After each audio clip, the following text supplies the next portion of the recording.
Anand on stage to deliver a talk consolidated from her Eternal Wisdom series. This program, happening every Sunday at PGP Hall, Level 1, is a 45-minute knowledge sharing session that provides a platform to learn ancient Indian wisdom through its shlokas from ithihasas, puranas, and various other scriptures. Srimati Praveena Anand is a dynamic speaker and lifelong learner who blends strong academic credentials with a deep passion for Sanatana Dharma, Samskritam, and Sri Vaishnavam. With global experience and certifications spanning business, technology, and wellness, she connects ancient Bhaaratheeya wisdom to modern life. Through lectures, debates, and series like Naama Geetha, she brings alive the science, culture, and spirituality of our heritage. Her mission is to make timeless knowledge practical, inspiring, and relevant for today's generation.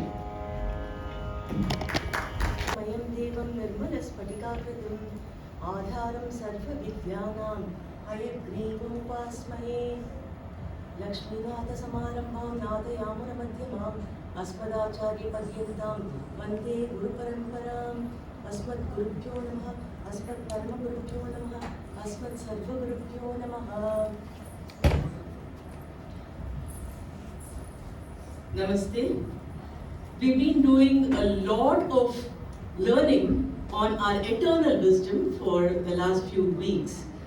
And today I'm supposed to consolidate things and give it in a short span of time. I'm going to attempt it. So at 25 minutes, please raise your hand because I don't see any clocks here so that I will stop because I will not know how long it goes. So please let me know when I have to stop. So to start with, the very title, Eternal Wisdom. What do we mean by eternal is a big question. Because we are used to a different kind of learning today, the Macaulay system. What we learn is kind of westernized, but our DNA is Eastern. So when we say eternal, we first have to define what eternal is.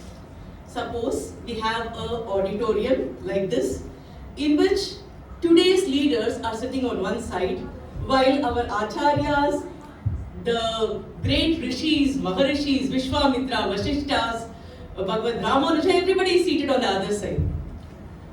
Now, if I ask a simple question, let's understand what will be the answer from the different perspectives.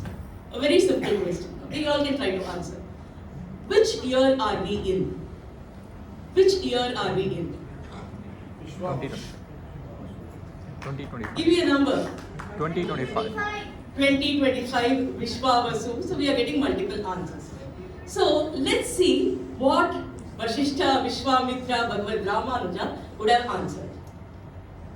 So if you look at this chart, we can see from the Western perspective, yes, it is 2025.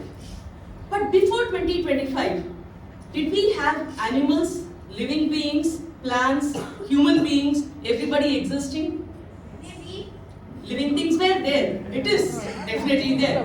Which means before 2025, when everything was there, why do we have this date as 2025? So, according to Vashishta, Vishwamitra and other great seers, we had the concept of yugas. That is what our Sanatana Dharma says. So, how do we understand the yugas? Now we are in Kali Yuga. In Kali Yuga, we have 432,000 years, which is considered Kali Yuga. Times 2 will be our Dwapara Yuga, which is 864,000 years. Times 2 will be our Treta Yuga, that's when Bhagavan Sri Rama had lived. Times 2 of that will actually, Kali Yuga times 4 will be that of the Satya Yuga. So once we know Kali Yuga, it's times 2, times 3, times 4, respectively, for Dwapara Yuga, Treta Yuga and Satya Yuga. When you add these 4, it gives us the Chatur Yuga. Chatur Yuga, 1000 such Chatur Yugas makes one day time of Brahma. Brahma or Pagal Poduthu we say, one day time of Brahma, which means night is equivalent to that. So 1000 such Chatur Yugas make a night of Brahma. So which means for one day of Brahma, 2000 Chatur Yugas are there. Look at the time span. Now we are saying that 20 Brahma is in his 51st year. We say he's in the second part of his life. 50 years of Brahma is gone. And even in that we say that 28 Brahma is now going on. So the time that we speak about is really, really huge. So taking such numbers, if we look at it, the 4 cycles are there. We've mentioned the qualities of different cycles. We've mentioned the timing of different cycles. So 4,32,000 into 1,000, that will be the 4 Chaturyuga, which is the Chaturyuga cycle. Okay. So 155.5 trillion years is the age of Earth according to our ancestors. 155.5 trillion years. So when we speak of eternal wisdom, we don't have to keep reinventing the wheel. Everything is there. In fact, when we say research, what is it? It is researching. Something is already there. We are searching into what is there. But we have to search in the source where it is available. So our Sanatana Dharma has everything available in it. So today's date, according to our ancestors, will be 1955885126 as against 2025. So what is our current year? Our year is 1955885126. So when we speak of eternal wisdom, we are speaking about the collection of knowledge from this perspective. So that is something we have to understand. It is not about yesterday's knowledge. In fact, the last 20 years, so much of technological changes have come. If we all remember the times of our black and white TV, the volume, the Chitrahar, and where we had to wait for a trunk booking phone call, wait for the gas cylinders, today life has changed completely, all in a matter of 20 years. And what is the kind of history we are speaking about? Such is our Sanatana Dharma, where everything has been refined, everything has been confirmed, all our learnings have been crystallized by great knowledgeable people, our seers, our Sanatana Dharmis. We don't call them scientists, we call them Maharishis. So from the Maharishis' perspectives, we can keep learning a lot more. The earth, according to science, was believed to be X number of years. Now the scientists are reviewing their theory and they say that earth may be older than what we thought. And they've increased it by a few million years. And now they are saying that earth is more, by 300 million years it is more now. It is close to 4.54 billion years. That's what the current scientists are saying. So these are the news items. So they've come out with different testing methodologies which are proving differently today. Similarly, the age of moon, they've come out with different kinds of dating today, and they are saying some lead-based dating, and they are saying that depending on these, it looks like it is a little old. In fact, till recent past, there was a confusion whether moon had water or not. But if you look at Jyotisha Shastra, it says Jalavat Chandrama. It is a water body itself. So much of, just like how Suryan is Agni, water is Jalam, that's what is said. So our ancestors knew a lot about this. What does Krishna say about this? He says, Bhutagramasa evayam bhutva praliyate ratyagame vashapata prabhavatyaharahame. So he says, it's a cyclic thing. It is a repeated cycle. Brahma wakes up, everything wakes up. Brahma sleeps, it is pralaya. So this cycle keeps going on and on. So this is our concept of the cycles of life. It is cyclic. But today what we say? Past, present, future. We have only one life, live it. Enjoy it, do whatever you want in this life. That is today's perspective. But what did Krishna say? It is a cyclic thing. We are born, we die, we are born again, we die. Trita Yuga, Satya Yuga, Treta Yuga, Dwapara Yuga, Kali Yuga, again Satya Yuga. It keeps going on and on is what is mentioned. So from this huge knowledge base, I have 20 minutes left. I have to categorize this into 6 categories. And I'm just going to give you a glimpse, one small example or two from each of these categories. So here I was telling about the cyclic thing, right? We will discuss about chakra. We will discuss about a few other concepts. The third one is the astrology, astronomy, astrophysics. I'm going to read a little bit about it. The Vaimanika Shastra. What are some of the things on health? And Vedic mathematics, because of request, I'm just going to touch one example of that. This is our plan for now. So let's move on to wheel. So I said the cyclic concept of our Prapancha Shrishti. So not just humans, just as how seasons come and go, just as how sun rises and sets, just as how moon comes every day and disappears, so also the entire cosmos has a birth and death cycle. Surya, Chandra, everything, they have the cycle of births and deaths. So this is our belief. Now, in our current society, what is one of the greatest inventions according to you? Without this, life today will be very difficult. What is one such invention in today's world? Electricity. What else? Mobile phone. Mobile phone is constructive and destructive, yes. What is something which is like really required for us today? All of you have come here. How did you all come? Wheel, right? If you go to Google and search for who invented the wheel, it will say somebody somewhere in Mesopotamia, which is unclear. Seriously, that's what it says. But then, Rig Vedam, which is accepted as the oldest written scripture. In fact, for us, everything was Maupikam. We all communicated through, learning and listening, not through writing anything. Only at a very later date, we started putting things in writing. But even in the written scripture, Rig Veda is the oldest. So if you look at that, Rig Veda mentions about wheel. Now I said the cycles of Prapancha Srishti, we call it Kala Chakra. Surya Bhagavan, his name is Eka Chakrin. Bhagavan Vishnu has one chakra in his hand. It is called Sudarshana Chakra. So everything is cyclic in nature. In fact, if we look at a very interesting sloka from the Ratha Sukta. In fact, there is a Sukta just for Ratham. It speaks about not just the wheel. It speaks about the different parts of the wheel and it worships the wheel. The spokes of the wheel are mentioned. Wheel as a missionary is mentioned in the Balapata. So many things about the wheel is mentioned. Now Surya, as I said, Eka Chakran is mentioned in the Atharva Veda. So if you look at this mantra, it says, Ratam Eko Chakra. So one chakra is what Surya Bhagavan has along with the 7 horses. So all these mention about the greatness of wheel. But Google says Mesopotamia. So we have to first know what is in our index page, right? Otherwise we'll be lost and we'll be carried away with what is mentioned there. So when we speak about Surya Bhagavan, Eka Chakran, there is a very interesting discovery which was made, and there is a mantra which worships Surya Bhagavan in our Vedas.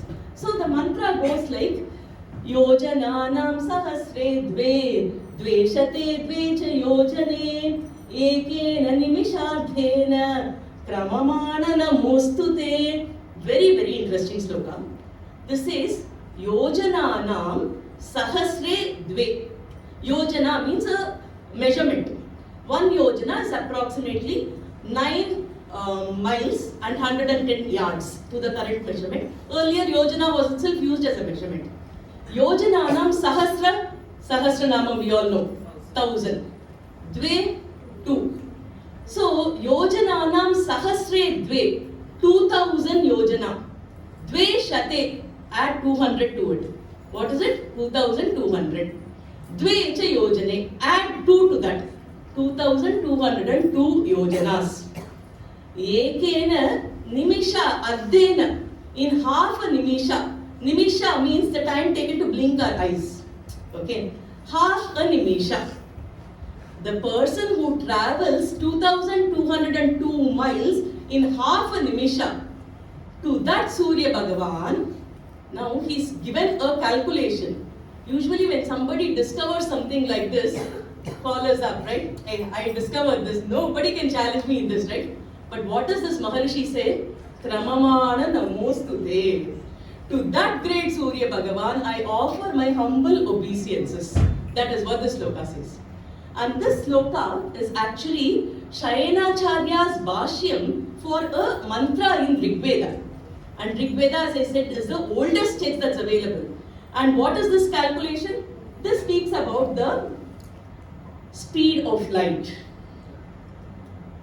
The speed of light, distance travelled is 2202 yojanas. One yojana, as I said, is 9 miles and 110 yards. The time taken is half a nimisha. So if you calculate, you will get the speed of light. And speed of light is 185,016.169 miles per second. And this is as per Rig Veda, which is, Anati Apaurusheya, right? It is unknown timeline. But now, the modern value is almost similar to that, which is found by Michelson and Morley in 1887. But then who discovered speed of light? The answer I leave it to you, right? So this is how speed of light was calculated by our ancestors, by our Sainacharya for the Rig Veda Bhashya. Now let's touch a little on astrology, astronomy and astrophysics. Okay. So a very interesting story mentioned in Srimad Bhagavata Purana. There was a king by name Kukudmi. Okay. So Kukudmi had a daughter who was very talented. So she was very talented that Kukudmi could not find an appropriate groom for her. How can somebody match the intelligence of my daughter? How can somebody match her talents? Everything. So he saw so many grooms and he was confused. So he decides to go and ask the creator himself. They had such capacity, think about it, right? So he goes to Brahmaloka. Brahma is happily listening to a musical concert. So out of courtesy, Kukudmi Raja waits for him. And then he goes, worships Brahmadeva, and he says, this is my daughter Revati. She's absolutely talented, so I'm not able to identify who's the right groom for her. So can you please suggest? Now Brahma starts laughing. So Kukudmi is like, I'm asking for a groom, why are you laughing, oh Brahma? And then he says, you were here waiting for me while I was listening to music.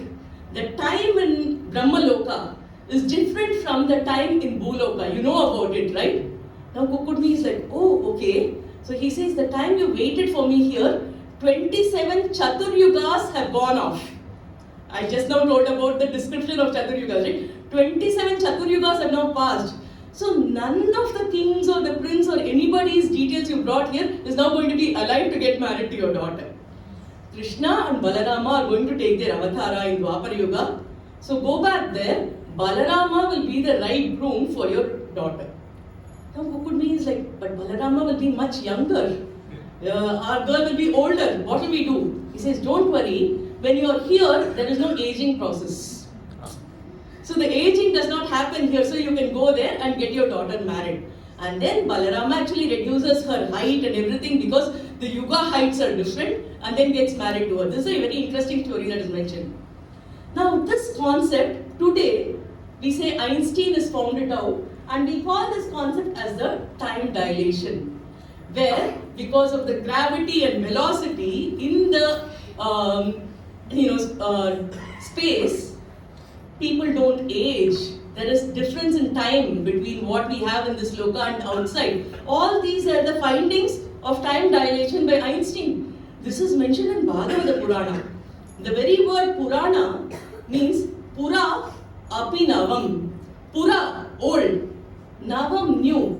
Pura Apinavam Puranam. It's ancient, but it is applicable to today. So, all these are so useful and applicable for us today, and this is one such story. In fact, this is not a standalone story. Muchakunda's story has the same kind of information. So, a lot of places we can see these concepts casually mentioned in our ithihasa puranas. One other interesting thing, I'll bring it now back to our practices when we get married. After the wedding is done, the bride and the groom will be taken outside and they will be shown Arundhati Vashishta Nakshatra. Arundhati Apatya Ammiya Viduchiya. It's a very common phrase that we use. So Arundhati Vashishta Nakshatra is seen. Why are they showing it? In fact, in some movie, it was used to bully us also. How can I see the nakshatra and all that? All this bullying was happening. Now, what is the concept behind this? It is very, very interesting. Did we speak about equality of men and women in Sanatana Dharma? We did not speak about equality. We spoke about complementing each other. Saha Dharmacharini. The objective is Dharma Acharana. the one who supports Dharma Acharana is Saha Dharmacharini. That is what is mentioned. So when a man and a girl get married, what happens? They are shown the Arundhati Vashishta Nakshatra. Vashishta was known for his knowledge. Arundhati is second to none. So that couple is shown as an example for us to follow. Why did they choose this particular nakshatra? So if you look at this slide, you can see the Ursa minor and the Ursa major, right? The Ursa major, or the great deer, or the great bear, or the big dipper they call it, that is called as a Saptarishi Mandala in our context. So Saptarishi, 7 rishis. So in this particular nakshatra, we usually address as Arundhati Vashishta Nakshatra itself, not just as Vashishta Nakshatra. Today, with all the technological advancement, when people see it, they realized usually a star means a cluster of stars, right? But this Arundhati Vasishta was actually a double star. There were 2 stars in it. Usually when there are stars, what will happen? There will be one major star in the middle, all the other stars will be going around this major star. But in case of Arundhati Vasishta, both the stars go around each other. One does not dominate the other, both go around each other as I showed in the diagram. Which means there is not one star which is in the center. Both of them work together, Dharma Samsthapanarkaya, Saha Dharmacharini. So that is explained showing the Arundhati Vashishta Nakshatra. So from the known to the unknown, they show a star which is visible and they say, okay, look at the Arundhati and Vashishta Nakshatra, live life like them. There is no one person dominating, it is together with achieve our goals. What kind of a knowledge? Are we told all this during our wedding? We just see, we don't even see sometimes, we say, visa, and then we get going, right? So this is the concept. How did our ancestors know about this being a double star? Did they have such advanced equipments? Or they could see something which we are not able to see today. Either way, it is worth exploring. Right? Now that we are speaking about star astrology and things like that, a very simple thing which many of you would have seen in temples is the Navagraha. Always Suryan will be in the middle. We speak of heliocentricity, right? Sun is in the middle, that attracts everything. And today we confuse 9 planets and 9 grahas. Grahas are not planets. We should get that very clear and straight. Grahas are not planets. Grahyati iti grahaha. In our graha system, we have Suryan and Chandran. Planets, they are not there. We have Rahu, Ketu, they are not there. So how do we say 9 planets are the 9 grahas? They are not. So our Navagrahas are totally different. We had 9 grahas during earlier times. We have 9 grahas now. In the future also we will have 9 grahas. It will not reduce to 8, it will not go to 11. Nothing will happen. It will always be Navagrahas. Okay. So Navagrahas, our ancestors knew a lot about them. We can understand that just by the naming convention. Think about it. We have our Lohita is the name of a graha. Lohita means iron. Mars is called as Lohita graha. So we always wrap it up with red color cloth. You've seen that? That is an interesting thing. Similarly, Brihaspati, the big graha, Jupiter is called Brihaspati. Shanaischaraha, the one which moves very slowly. We call it Shanishwaran now. Shanaischaraha is the actual name. The one who moves very slowly is called Shanaischara. They knew the functionality and named the grahas appropriately. So, we have so much about the grahas. The words are very important in this context because when we change the word, Shanaischara becomes Shanishwara, the meaning is lost, right? Similarly, so many words, we shorten it, we change it, the essence of that gets lost. Now, for example, Samskritam. Samyak Kritam, we say Samskritam. Today we call it Sanskrit. Sans means not there. So it is not well made. The meaning itself is lost, right? Bharatam, Bhasurata. Bha means knowledge, effulgence, radiance. One who is, immersed in knowledge is Bharatheeyas. We are supposed to enjoy knowledge because that gives bliss. Jnananandamayam, right? So our Bhagavan is the one who gives us knowledge, is happy because of knowledge. We are immersed in knowledge, happy because of that. So that is that Anandam. So like this, every name has a meaning. Punya Pattanam is Pune. Today it's become Pune. What is Pune? A place of cats? I don't know. Tintrini Vanam was there. A place where a lot of Tintrini. Tintrini is the tamarind was available. Today we call it Dindi Vanam. Name is lost. Even worse is our own names we tend to shorten it. Partha Sarathi. Partha means Pritha's son Arjuna. Sarathi means the charioteer of Partha. So Partha Sarathi becomes Partha. Instead of calling Krishna, we address the person as Arjuna. At least Arjuna is a devotee. What happens when we call Madhusudana? Madhu was a demon. Sudana, the one who destroyed Madhu, is Krishna. So instead of calling Madhusudana, we call it as Madhu. Even that becomes Maddy. What are we intending here? By shortening the name, the essence of what the name means is actually lost, right? So giving the appropriate name is very, very important.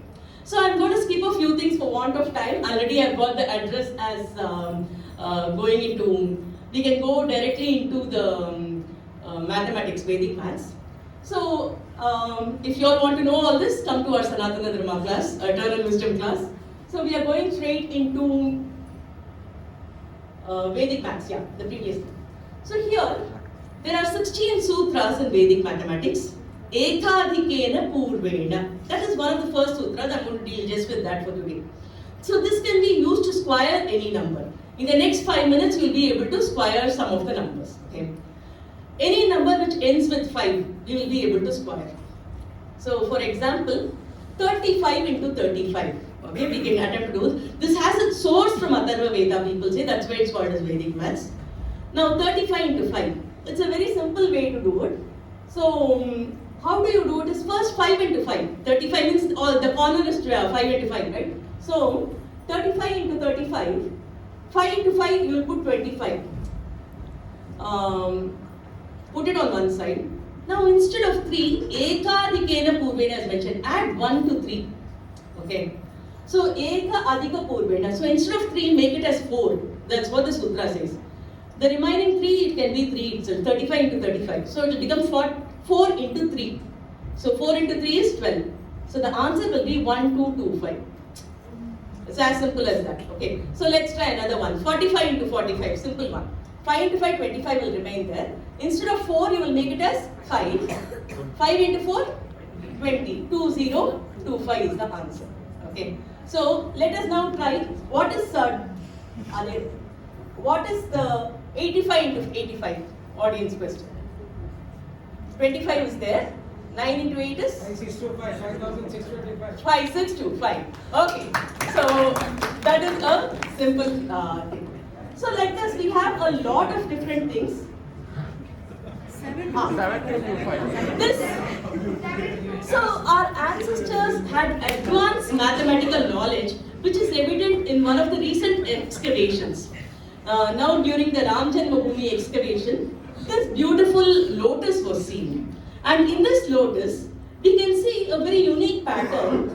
The innermost petal has 7 petals. The innermost number of petals is 7. The middle is 13 and the outer is 29. Usually, none of this is divisible, right? All these are prime numbers, 7, 13, 29. Why did they make the lotus like this? Was something of great interest. And Vedveer Arya wrote a blog on this, where he said that because of the Sulba Sutras, where they use the rope to divide, they could divide it in any proportion they want. It need not be, divisible numbers.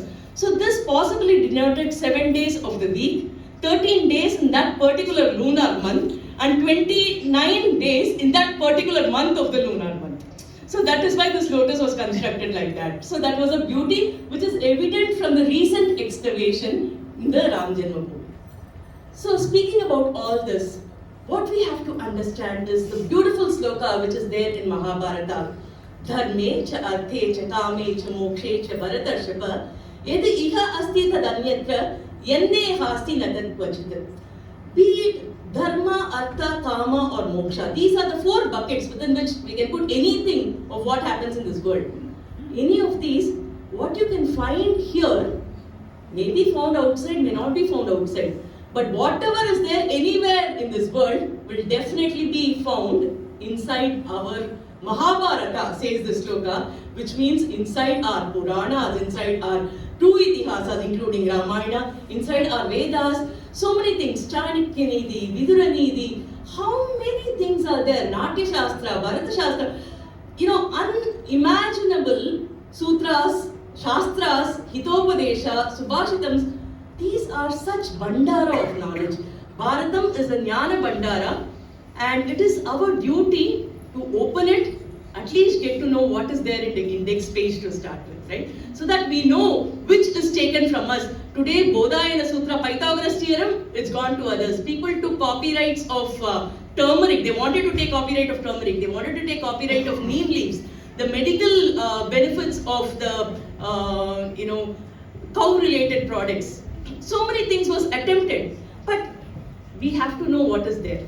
So one interesting thing for which people wanted to take this, all of us do the Stopukaranam, right? You've seen in many places, in front of the Vinayaka statues, people do the Stopukaranam. It is today called as a super brain yoga. Go and Google for it. People hold their ears, sit and get up, and it says it improves the EEG and coherence of people. It improves the how people can memorize better. Usually when we forget something, our teacher used to say, put Stopukaranam. Because our memory was weak, they wanted to improve it, but we did not know that was the purpose. We thought it was a punishment. So like this, starting from small to speed of light to everything was all mentioned in our Sanatana Dharma. So let's learn it and relish what our ancestors have given us. Jai Shri Krishna.